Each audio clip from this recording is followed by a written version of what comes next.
Vou dar um pouco do viés processual, certo? O que interessa assim, para o advogado em si, que tem as suas execuções fiscais, seus embargos, e as formas de poder também utilizar outras moedas, que seria, no caso, o depósito judicial, o ressarcimento de ST e também o crédito acumulado, como a doutora Érica também já mencionou.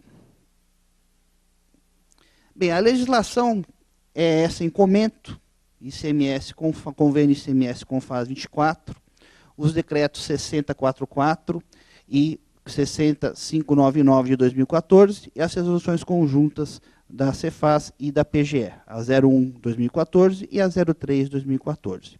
Nós batizamos esse primeiro decreto 60444 de PEP 1 e o 60599 de PEP 2, certo? Porque o programa é o mesmo, mas são duas oportunidades de adesão que são disponibilizadas aos contribuintes. Então, para efeitos didáticos, né, o PEP 1 e o PEP 2, porque depois a gente vai mostrar dois quadros contendo as adesões e arrecadação.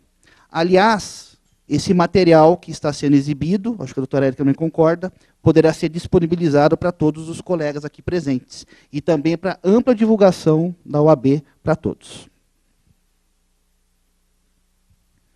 Parcelas com valor constante. Esse é um grande diferencial desses parcelamentos incentivados. No caso, vou falar especificamente do PEP, e o doutor Renato falará sobre o PPD. A gente tem, então, esse débito consolidado, o acréscimo financeiro aplicado, você tem esse montante, e ele é dividido pelo número de parcelas que o contribuinte selecionar, indicar. O que acontece, então? Você tem parcelas constantes, você sabe quanto que é o valor da primeira, e é o mesmo valor a última parcela. Então, você sabe que hoje, se você tiver um parcelamento no PEP, que a primeira parcela é R$5.000, a última parcela daqui 120 meses, se for escolhido esse período, também será R$5.000. Então, isso possibilita um grande planejamento do contribuinte para solver essa pendência no parcelamento. Isso é muito importante, porque a gente sempre observa que quando as parcelas não são constantes, ou seja, elas vão aumentando conforme uma variação do índice de correção de tributo, às vezes, lá pelo meio do parcelamento, o contribuinte não tem esse fôlego para cumpri-lo, e aí acaba rompendo. Então, essa forma de ser no parcelamento com as parcelas constantes é uma inovação e realmente está trazendo assim, uma melhor forma para o contribuinte equacionar as suas dívidas. Qual a diferença? No PPI, lá de 2007, 2008, nós tínhamos parcelas crescentes. A correção é pela Selic acumulada. Então, você começava com a parcela e ela ia crescendo todo mês, tá? Com todas as parcelas. Agora, no PEP, não. No PEP, a parcela, então, ela é constante, da primeira até a última. Celebração e nova adesão. O que é celebração de parcelamento? O que é esse negócio de adesão? Adesão é uma indicação, uma intenção do contribuinte formalizar o parcelamento, formalizar a avença. Ou seja, o contribuinte, então, vai até o site do PEP, que é www.pep2cms.sp.gov.br. E lá ele tem a possibilidade de escolher os seus débitos. Então, ele indica esses débitos, faz a seleção.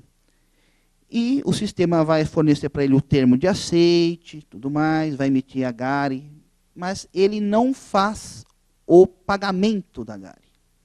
Então, ele apenas fez a adesão, mas ele não celebrou. O que vale é o pagamento da GARI, e aí sim o parcelamento está celebrado. Se ele não paga essa GARI, esse documento de receita, do PEP, esse PEP vai ficar na condição de não celebrado, porque não houve o pagamento dessa primeira parcela. Se ele faz o pagamento, ele é celebrado. E aí tem os efeitos que depois eu vou mostrar para vocês dessa celebração também.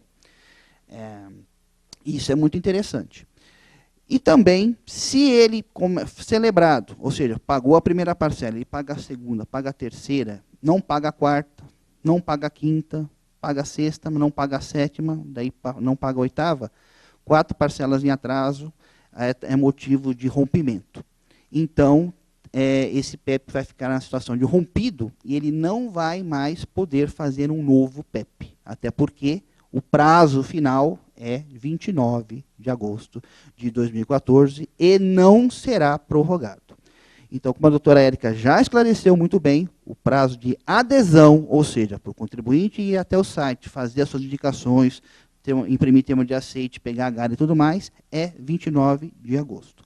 Agora, esse 29 de agosto, o prazo de vencimento dessa primeira parcela, ou parcela única, será exatamente no dia 10 de setembro, que é a data de pagamento no programa PEP, para aqueles que fazem a adesão na segunda quinzena do mês. Quem faz de 1 a 15, o parcelamento, a data de vencimento é no dia 25. E quem faz do dia 16 até o final do mês, a data de vencimento é no dia 10 do mês seguinte. Expedição de certidão de regularidade fiscal. Se o contribuinte faz um parcelamento, faz adesão, imprime a GARI e recolhe essa GARI, ele celebra essa avença. E o parcelamento é causa de suspeição de exigibilidade. Ou seja, no caso, ele terá direito a essa certidão de dívida ativa, a certidão de regularidade fiscal, a certidão negativa, a certidão positiva com efeitos de negativa. Também é muito importante que esse recolhimento seja realizado no exato documento de arrecadação emitido pelo site do PEP. Por quê? Porque se o contribuinte recolher em outra guia, em outro código, não vai vincular. E aí o parcelamento não será efetivado, não será celebrado. Então, o contribuinte que fizer a adesão no sistema PEP, vai ser impressa a GARI pelo próprio sistema, que tem um código de barras, e tem que pagar essa GARI na rede bancária ou digitando aquela linha digitável, né, certo? Perante lá os caixas eletrônicos dos bancos autorizados. Porque teve muitos contribuintes que, inadvertidamente, foram, nos últimos minutos da data de vencimento, pagar no Internet Bank. Internet Bank não está autorizado a receber essa GARI por pagamento em código, em indicação de código. Não existe o código no Internet Bank. Você teria que fazer a digitação daquela linha comprida digitável. Mas, inadvertidamente, eles não fizeram isso. E aí escolheram qualquer código que estava lá disponível pelo banco e fizeram o recolhimento. Pronto. Recolhimento errado, não vincula, passa um tempo, o sistema vai rodar, vai dar, olha, parcelamento não celebrado. Pronto.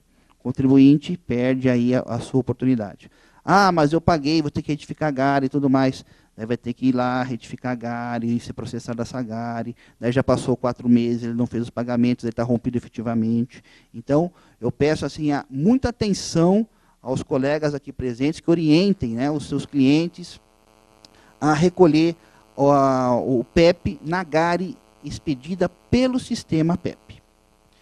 Bem, então, estando todos esses débitos do contribuinte parcelados no PEP, poderá ser obtida essa certidão positiva com efeitos de negativa.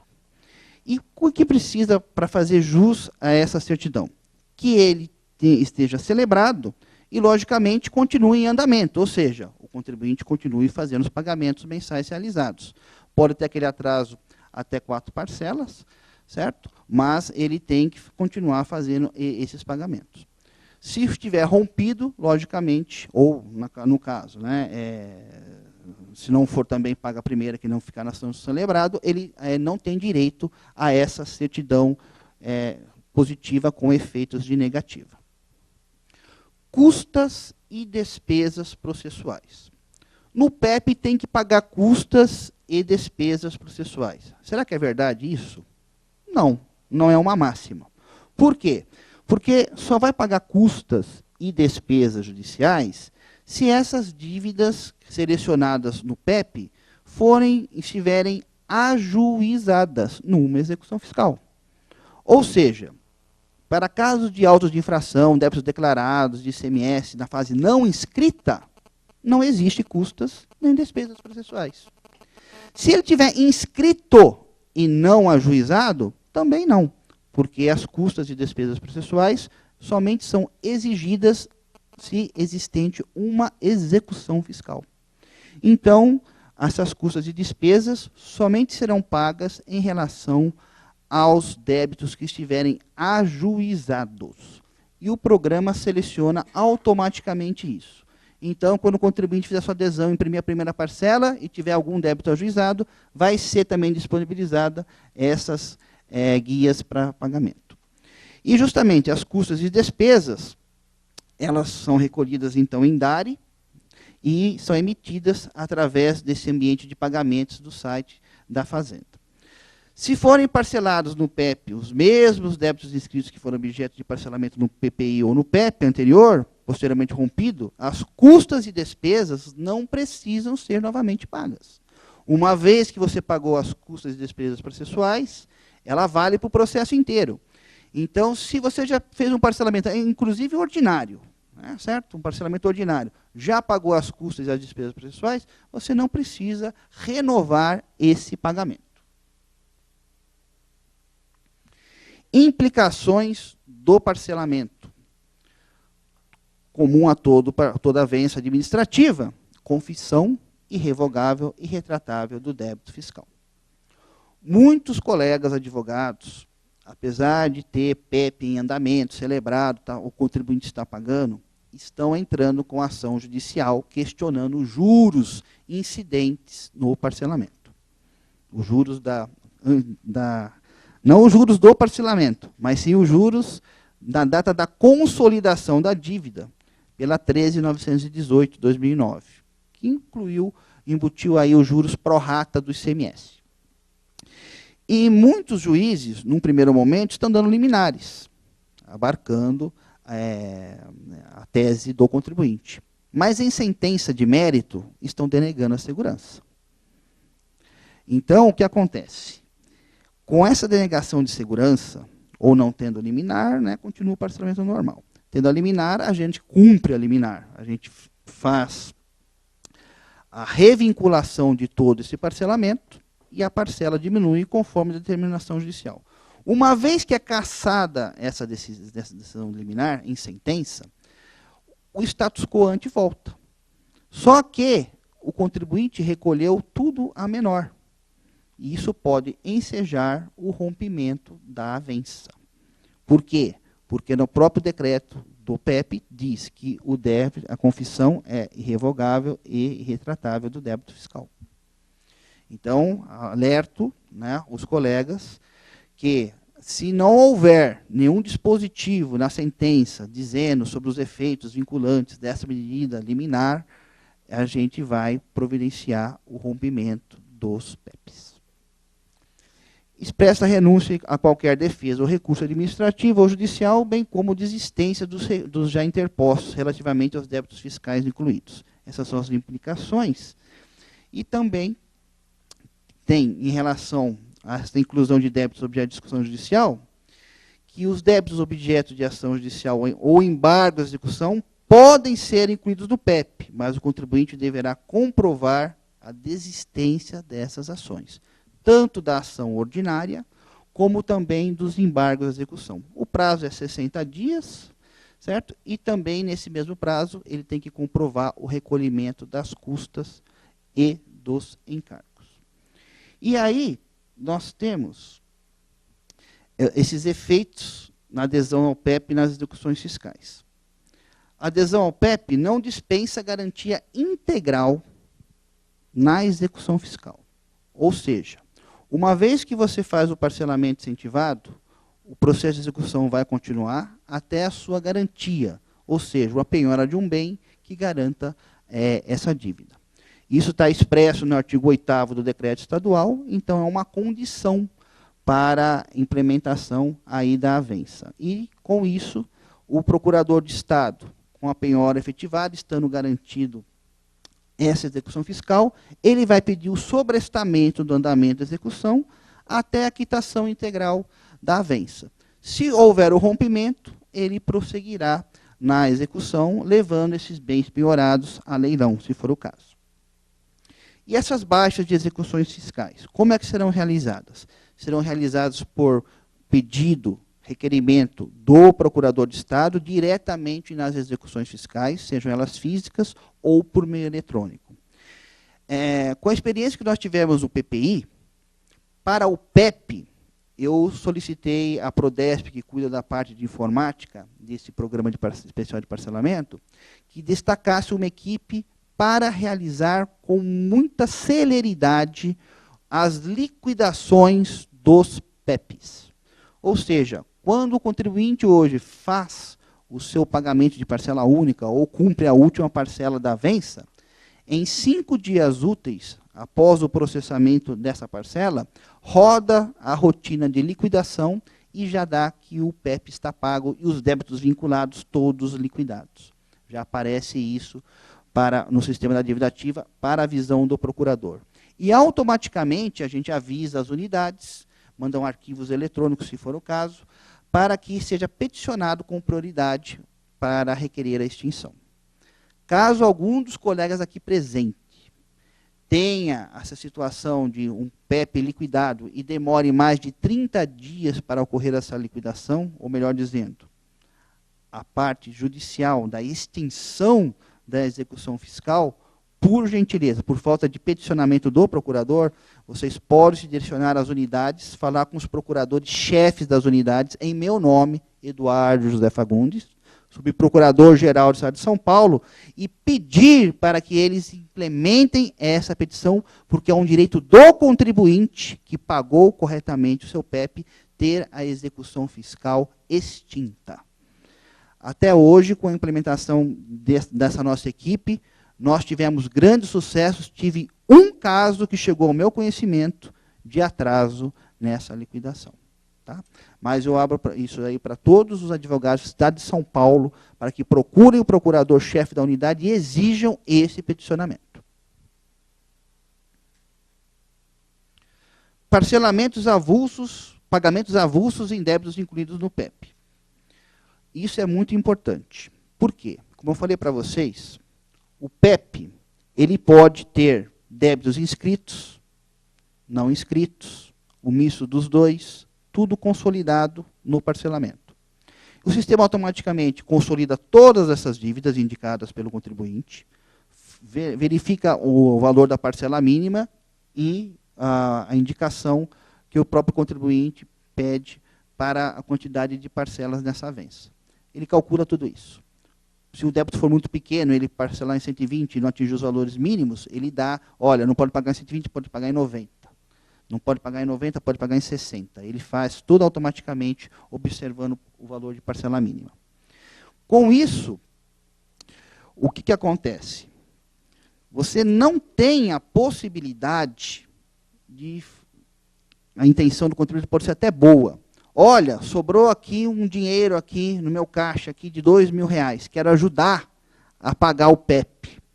Vou fazer uma guia 0,78 de ICMS, vou juntar, vou fazer um abatimento num débito de código 0,78, que é o ICMS aí escrito em dívida ativa, mas que está vinculado a esse PEP. Ele vai lá e faz esse pagamento. Pronto. Esse pagamento não vai abater nenhuma parcela do PEP. Esse pagamento vai ficar lá e vai atrapalhar a liquidação desse PEP. Por quê? Porque uma vez que esse débito está consolidado e existem essas GARES com código de barra, esse parcelamento, ele que está regendo toda a situação de liquidação das dívidas vinculadas.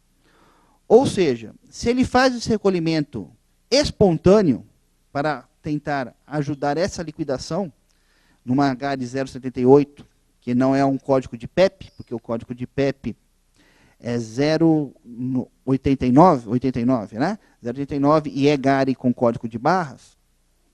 Esse débito, ele não vai, esse valor não vai abater a dívida. E aí, quando ele pagar a última parcela, o sistema vai fazer o recálculo de toda a sua conta corrente e vai verificar que, olha, existe um crédito para o contribuinte, que é exatamente o valor que você recolheu lá atrás, certo? Então ele vai ficar, vamos supor, 120 meses, 10 anos, esse valor nominal, sem ser utilizado, sem ser abatido, e no final, daqui a 10 anos, vai ser devolvido o mesmo valor nominal ao contribuinte. Então, né, eu peço aos colegas que não façam, não realizem nenhum pagamento do PEP fora das GARES PEP emitida com códigos de barra. Certo? Isso é muito importante, porque esses valores não serão vinculados, dão um trabalho danado para a minha equipe, porque eles verificam que você tem esse valor, eles têm que arrancar isso da conta corrente, porque enquanto esse valor estiver lá vinculado, o PEP não liquida, porque tem justamente, o Estado não pode exigir mais do que o que está sendo cobrado, que é excesso de legislação, então ele não liquida, e esse valor será restituído, então, oportunamente ao contribuinte daqui a 10 anos. Ou, se o contribuinte perceber que fez isso, vai ser utilizado para pagamento de outras dívidas de 2014, certo? Que não estão vinculadas ao PEP. Então, isso é muito importante, a gente não fazer esses pagamentos espontâneos. Chegamos aqui à utilização dos depósitos judiciais para abatimento das parcelas do PEP. Como eu disse, o PEP permite o oferecimento desses depósitos judiciais. Pode pagar todo o parcelamento, pode pagar uma parte. Você pode utilizar esses depósitos. Mas é qualquer depósito que pode ser utilizado? Não. Não é qualquer depósito judicial. Eu vou explicar na próxima tela.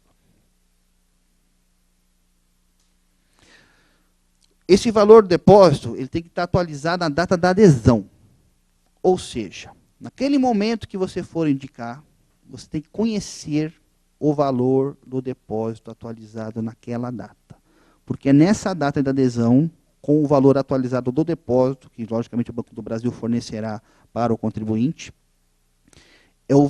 esse valor do depósito judicial, ele é abatido daquele montante consolidado, e somente o saldo que tiver, que é parcelado, se houver, né, parcelado durante o tempo. Ou seja, se esse valor de depósito estiver errado, seu PEP está errado. Você declarou, fez uma declaração errada. E aí poderá ser motivo de rompimento da avença, por indicação errada. Justamente a gente pede muito cuidado com isso, porque o sistema tem as suas travas, ele vai ter que, logicamente, vai fazer as suas verificações, mas a gente percebe que, às vezes, o contribuinte, ele pega um extrato do mês passado e coloca o mesmo valor. Está errado. Porque o sistema vai dizer, olha, esse valor que está colocado aqui, né, quando fomos fazer a vinculação e auditoria com o Banco do Brasil, não representa o valor correto na data da adesão. E aí, se você colocar um valor menor, a Fazenda estará levantando um valor a maior para abatimento desse PEP.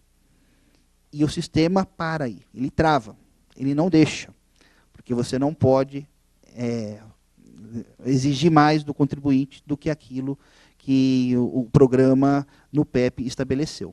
Então ele para, daí tem que fazer toda a diligência administrativa. Imagina você pedir lá para o procurador de Limeira, para ir no fórum, para verificar o processo, para extrair cópia, mandar aqui para a minha equipe da diretoria de dívida ativa essa cópia, né? Daí ele esquece, mas esqueci justamente a cópia atualizada do depósito, esqueceu, volta lá de novo, daí demora 90, 120 dias para fazer isso.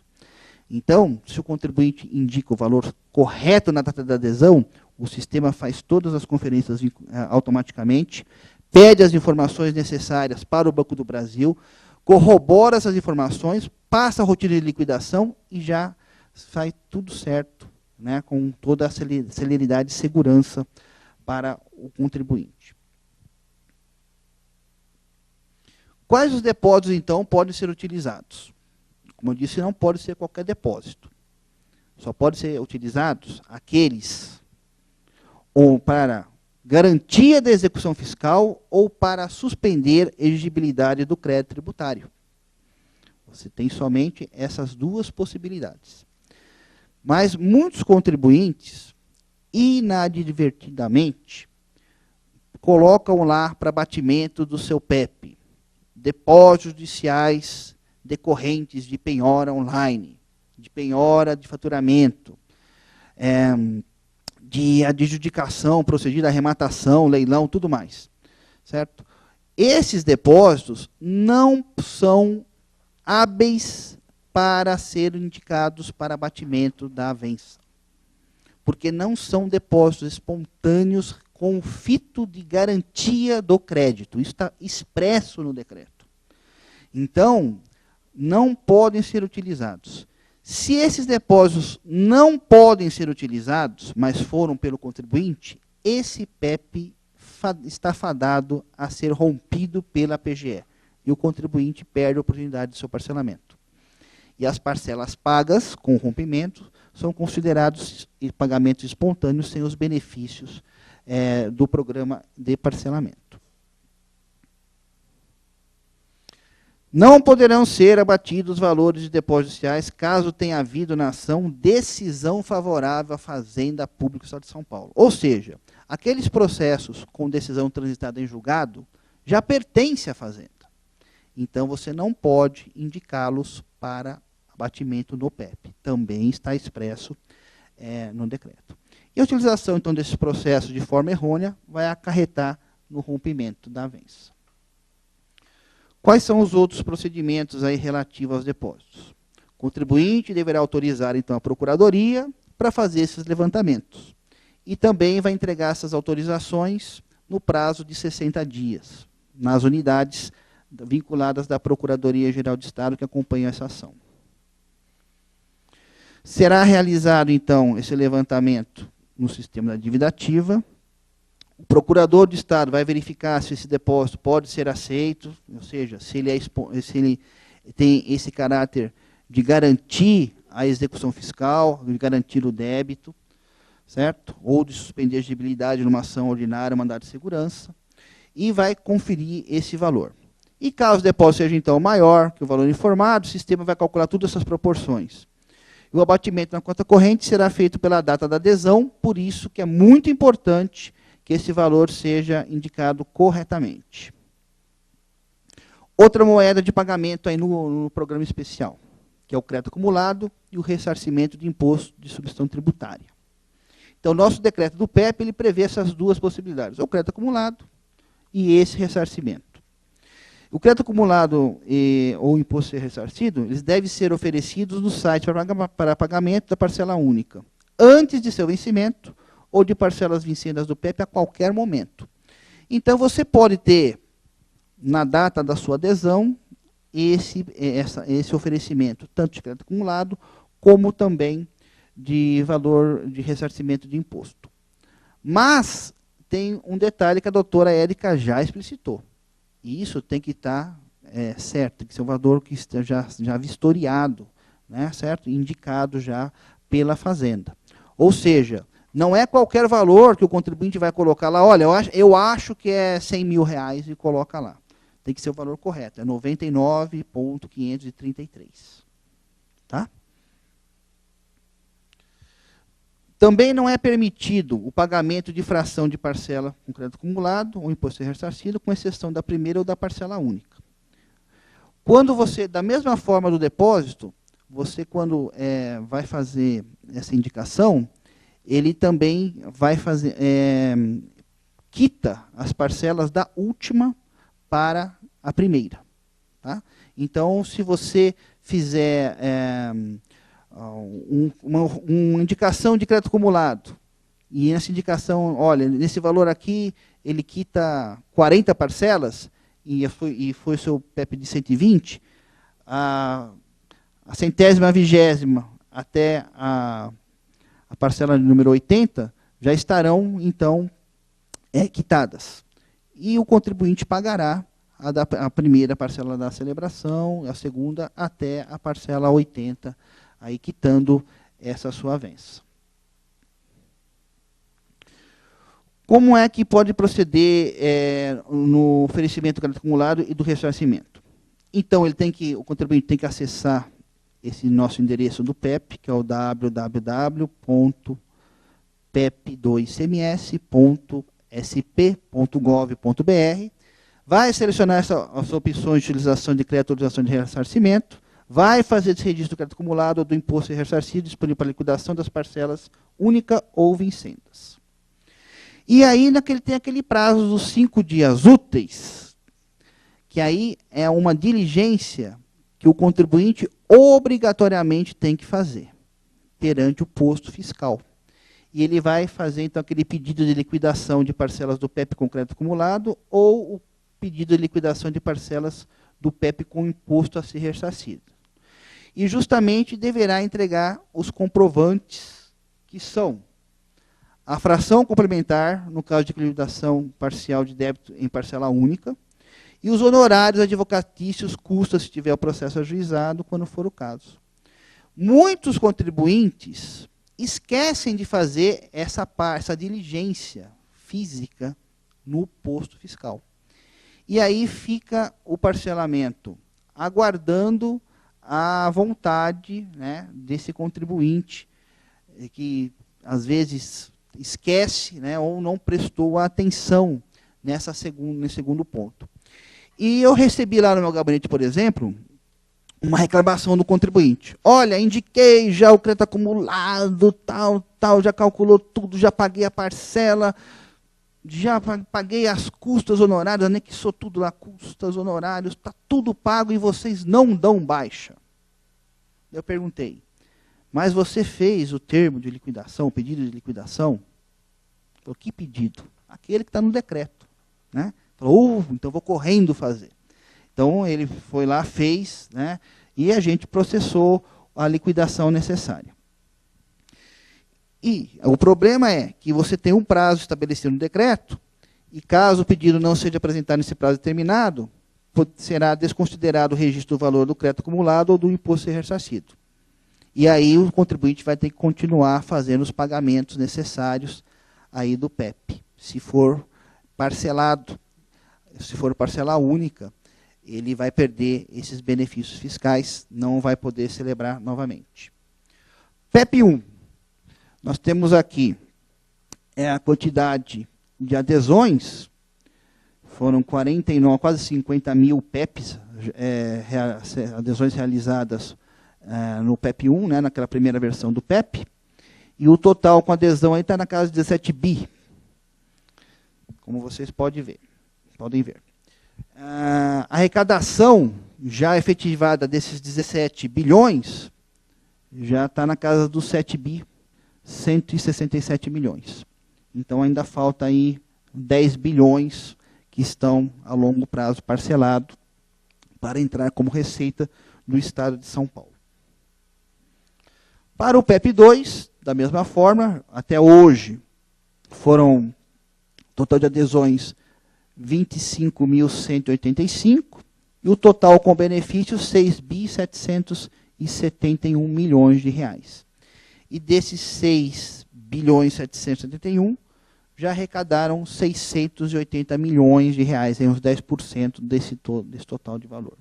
Esperamos que agora, no mês de setembro, né, até o dia 10, que é o vencimento dessa segunda quinzena e término do PEP, haja uma arrecadação, um incremento de arrecadação muito grande, porque muitos contribuintes deixam sempre para a última hora fazer a adesão. Mas esperamos que possa aí alavancar a nossa arrecadação do Estado de São Paulo com o PEP 2 também. E terminando a apresentação, eu quero dizer para vocês que o Programa Especial de Parcelamento, ele é o PEP, e o PEP é legal, certo? E muito obrigado, agradecendo a todos a paciência de vocês aí, estando à disposição depois que o Dr. Renato fizer a sua apresentação para responder os debates. Muito obrigado.